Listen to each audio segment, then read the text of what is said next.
Good morning and welcome to Farm Factor. I'm your host, Jamie Bloom. Today, Kyle Bauer visits with Charles Chenza, a farmer in Tanzania. Then enjoy this week's Kansas Soybean update. Next, Kyle Bauer is back at the Global Farmer Network meeting with a farmer from Argentina. Then it's this week's Kansas Farm Bureau update, and we'll end with Plain Talk featuring Kyle and Duane. Stay with us.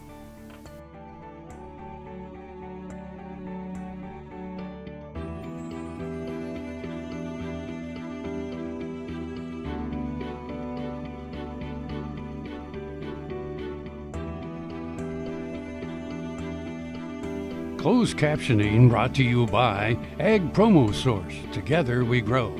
Learn more at agpromosource.com. This segment brought to you by Kansas Grain Sorghum. Growers working together. Find out more at kansasgrainsorghum.org. Welcome to Farm Factor. Today, Kyle Bauer is reporting from the Global Farmer Network meeting in Iowa. And we are first introduced to Charles Chenza, a farmer from Tanzania. Hi, this is Kyle Bauer. I have the opportunity to visit with Charles Chenza from Tanzania, and Charles is in Des Moines as I'm visiting with him. He is a farmer in Tanzania, but you also have an agribusiness. Tell me about that. I am a farmer of maize grain, and I also do farm coffee.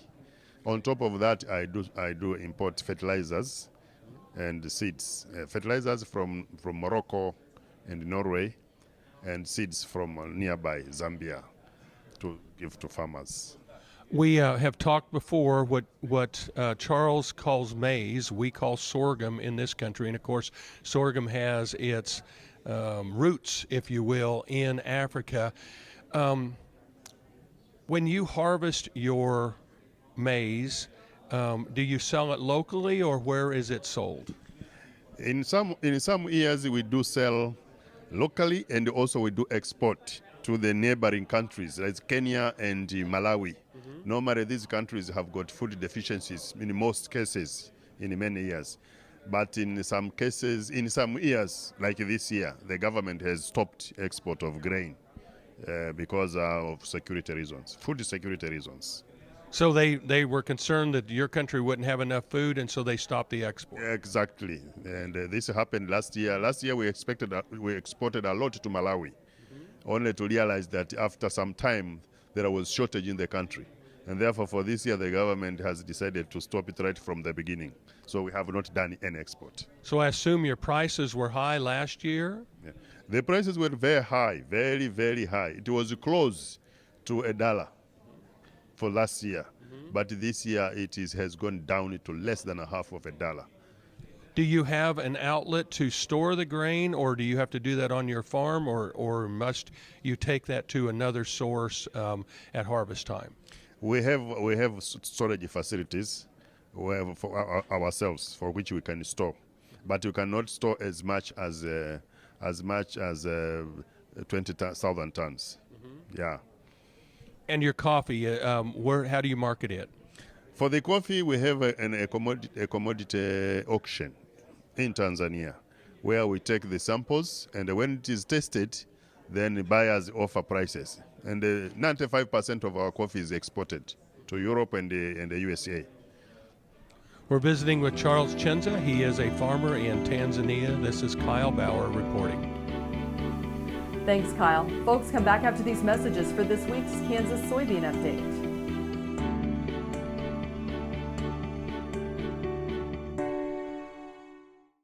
KFRM is one of the largest farm radio stations in the nation, dedicated to informing and entertaining rural listeners from northern Oklahoma to southwestern Nebraska.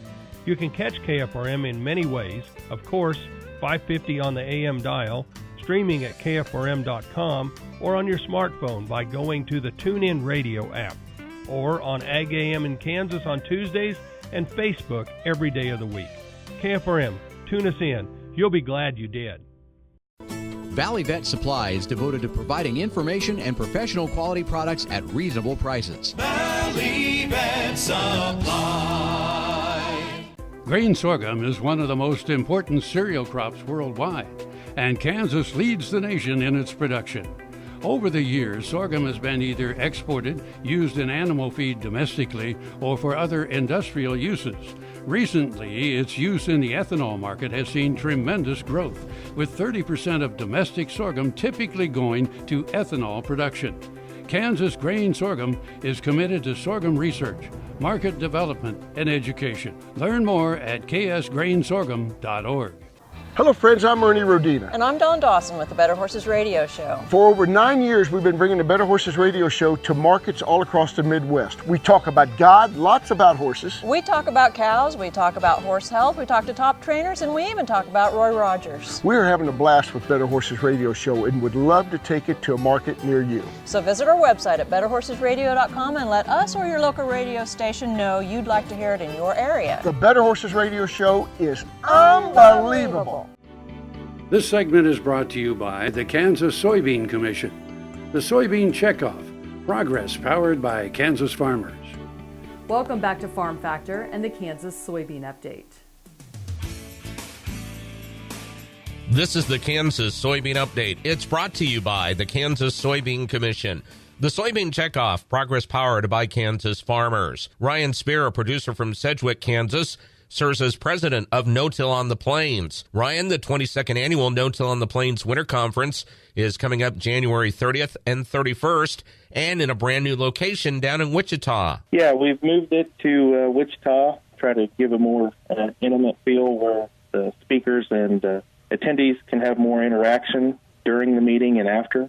So we're excited about the move to Wichita. It will take place at the Hyatt Regency Hotel and Century 2 Convention Center, and you've got quite the lineup of speakers that will be coming in. Yeah, we have well over 20 speakers with lots of different tracks or topics. You know, the focus is holistic management, but there'll be lots of different topics from crop rotation to weed control, cover crops, grazing. There's a little bit of everything. And we also have a beginner session the day before the main conference, and the advanced session, which is the AIM Symposium, which would be on that Thursday. So this is really for everybody, regardless of how much you've been into no-till practices or holistic practices.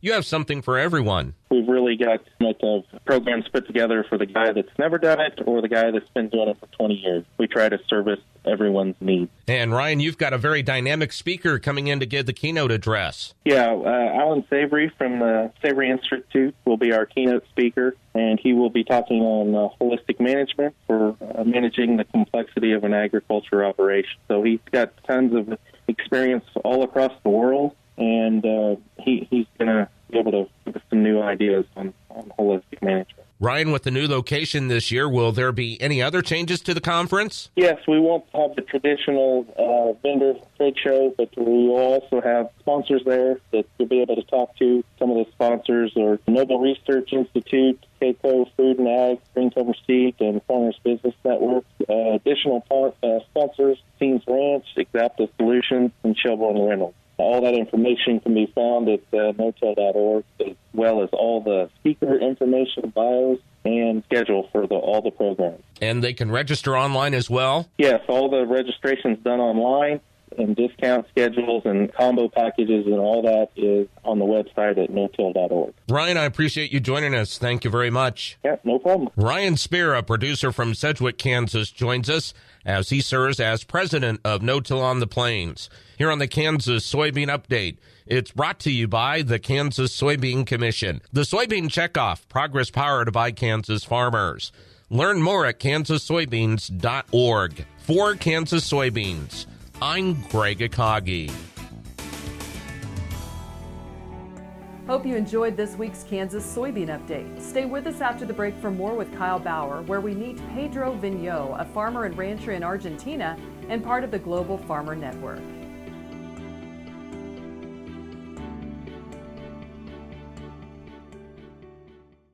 All over the country, more and more communities are making the change to biodiesel made from U.S. soybean oil, and the decision continues, improving the health and welfare for millions of Americans while adding billions to our national economy.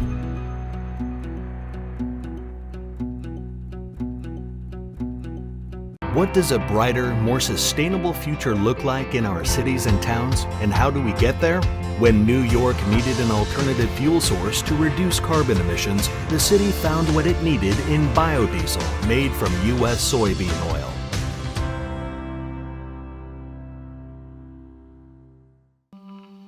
What if U.S. soybean meal were more than a commodity? If seed companies and the soybean checkoff built a better variety?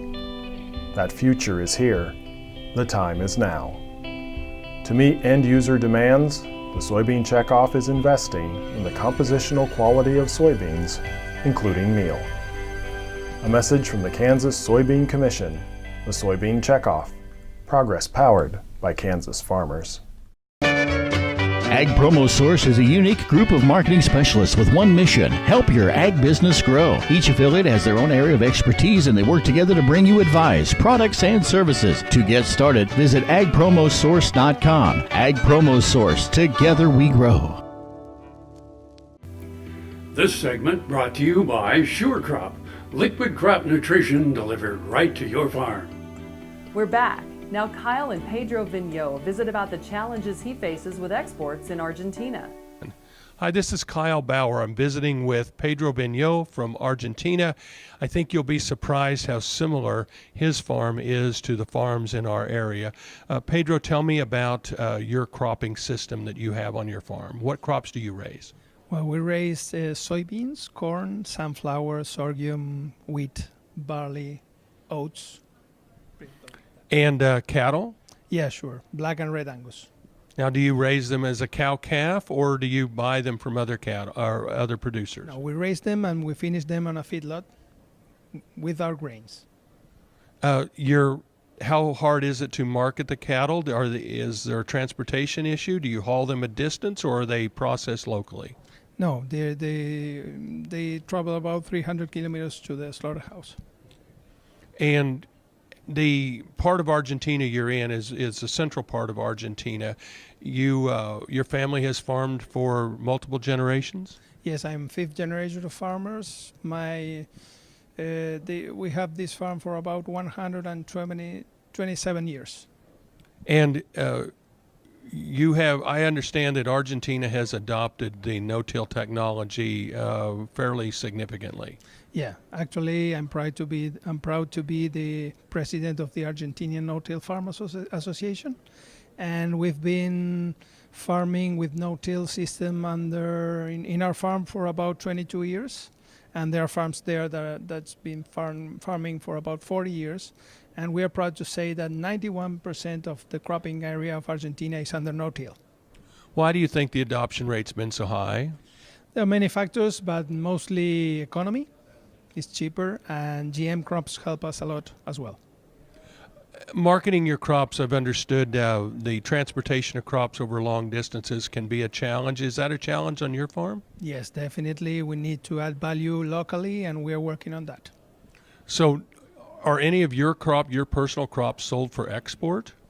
Most of them, yeah. And they're transported to the coast by truck or rail? Truck. We need more rails, definitely. Yes, they are transported by truck. And how far are you from the coast? 300 kilometers. And do you use your own trucks, or do you hire trucks to do that? We hire almost anything there. We hire compounds, we hire planting machines. There are contractors for spraying also. We hire all that. And is that common on almost all the farms? Yes, it's really common. No, that's it. We're visiting with Pedro Vigneault. He is a farmer in Argentina. This is Kyle Bauer reporting from Des Moines, Iowa. Back to you, Jamie. Thanks, Kyle. Come back after the break for this week's Kansas Farm Bureau update.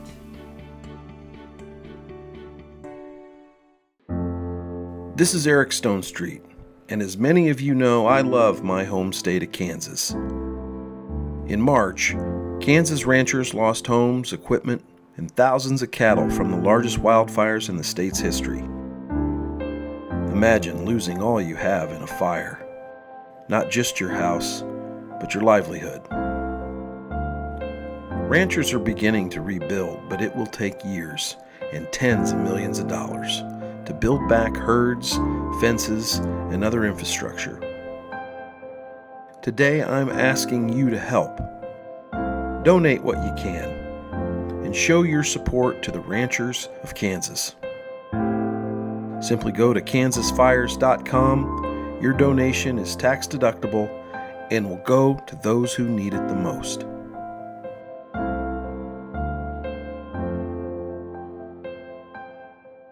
As fourth-generation farmers themselves, Heinen Brothers Ag Service understands the risk and rewards of farming. So when it comes to quality aerial and ground application, fertilizer, ag chemicals, and anhydrous ammonia, call Heinen Brothers Ag today, 800-760-4964.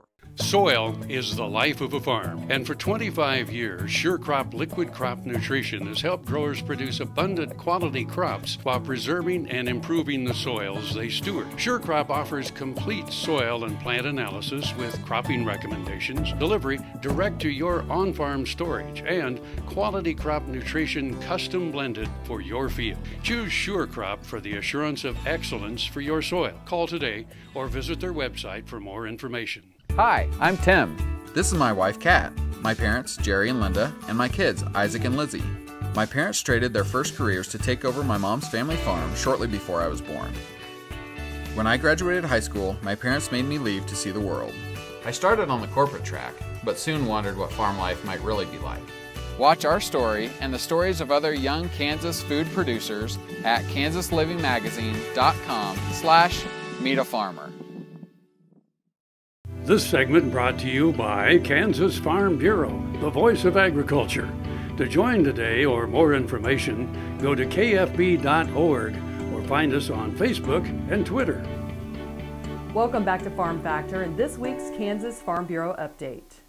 The tax reform plan coming out of Congress makes major changes to the tax code. Pat Wolf, AFBF Senior Director of Congressional Relations, says Farm Bureau is reviewing the plan to ensure the effective tax rate lessens the tax burden for America's farmers and ranchers. Right now, farms pay taxes under the individual tax code, which has rates as high as 39%. There's going to be a new special rate just for businesses that will cap out at 25%. We're studying it now. We don't know if it will be good or bad for farmers in the end because farmers are being asked to give up a lot of deductions that they have for that new rate. Wolf calls it a bold proposal that she expects to move through Congress quickly. The bill would extend provisions critical to agriculture in addition to repealing the estate tax, a reform Farm Bureau has long called for. Now, it doesn't do that right away. That's 6 years out, but it does double the exemptions starting next year, and that will help a lot of farmers and ranchers. The bill continues the deduction for business interests. That's something that was under attack, and it allows farmers to continue to use cash accounting. This is important because if farmers and ranchers don't have these tools, they could end up with a tax increase. Wolf says tax reform done right means that farmers and ranchers get to keep more of their hard-earned money. The tax reform plan is on a fast track for passage. Wolf says the big question is whether the new tax code will result in lower taxes for farmers and ranchers. The big question of the day is, will the end result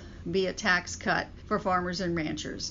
Yes, there's a new lower business rate being proposed, but there are a lot of changes to the tax deductions and credits that farmers use. In the end, the bill should only be passed into law if it's a benefit for farmers and ranchers. Chad Smith, Washington. Stay with us. We'll be back after the break with Plain Talk.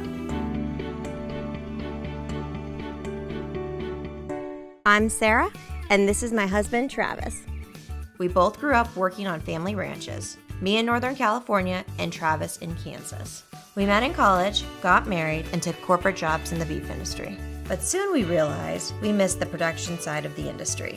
So we made the daring move to start our own cattle business in southeast Kansas, while also starting our family. Watch our story and the stories of other young Kansas food producers at kansaslivingmagazine.com/meetafarmer. The Kansas Wheat Innovation Center in Manhattan is rediscovering ways to get improved varieties and new genetics in the hands of farmers faster. Grower-led and checkoff-funded research initiatives are bringing about positive change. This grassroots leadership provides a strong voice in Topeka and Washington, D.C. Now is the time to partner with Kansas Wheat in moving wheat forward. Kansas Wheat Commission and Kansas Association of Wheat Growers. Farmers investing in their future and yours. Log on to rediscoverwheat.org.